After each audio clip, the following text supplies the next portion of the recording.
কল্পনা করুন, ঠিক এই মুহূর্তে আপনার নিঃশ্বাস বন্ধ হয়ে গেল।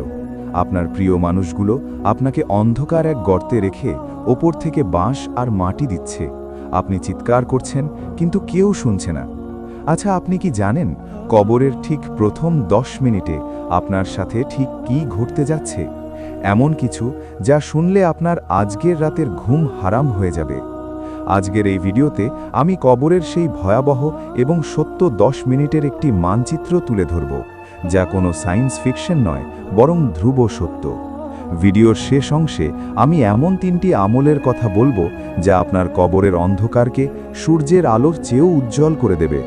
আপনি কি প্রস্তুত নিজের ভবিষ্যতের মুখোমুখি হতে? আমরা যারা এখন এই ভিডিওটি দেখছি, আমাদের বয়স গড়ে 24 থেকে 35 বছর। আমাদের অনেক স্বপ্ন, কেরিয়ার, রিলেশনশিপ, ব্যাংক ব্যালেন্স। আমরা ভাবি এখনও তো অনেক সময় আছে, ইবাদত পরে হবে। কিন্তু আজরাইল আলাইহিসসালাম যখন আসেন, তখন তিনি ক্যালেন্ডার দেখেন না।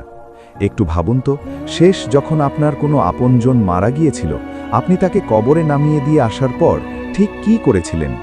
বড়জোর 1 ঘন্টা সেখানে ছিলেন, তারপর বাসায় এসে হাত মুখ ধুয়ে খাবার খেয়েছেন।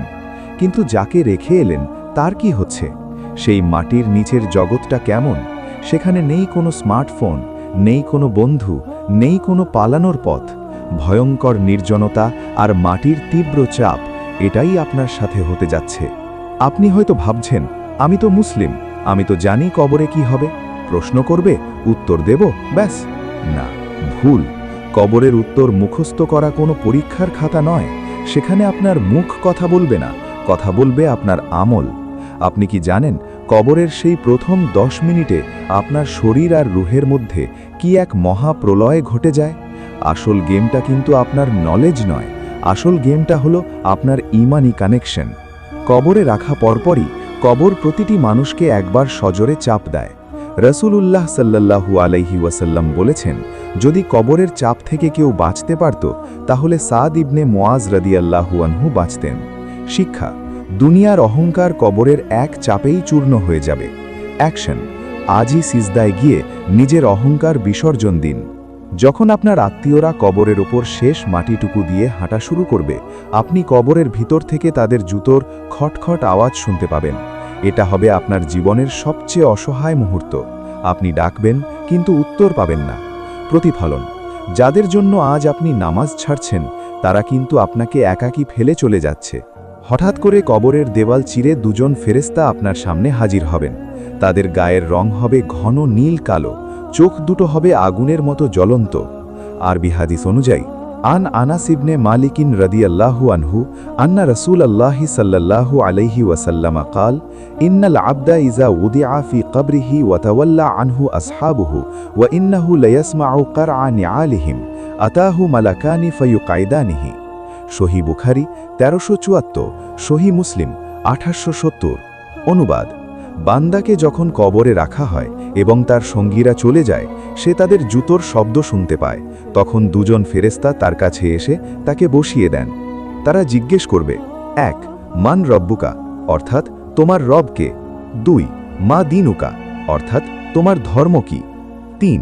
মান হাজুর রাজুল, অর্থাৎ এই ব্যক্তি মুহাম্মদ সাল্লাল্লাহু আলাইহি ওয়াসাল্লাম কে?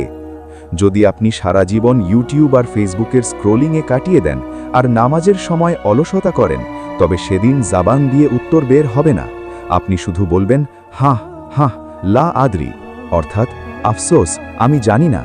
যদি আপনি সফল হন, তাহলে আপনার কবরের ডান দিক থেকে জান্নাতের জানলা খুলে দেওয়া হবে।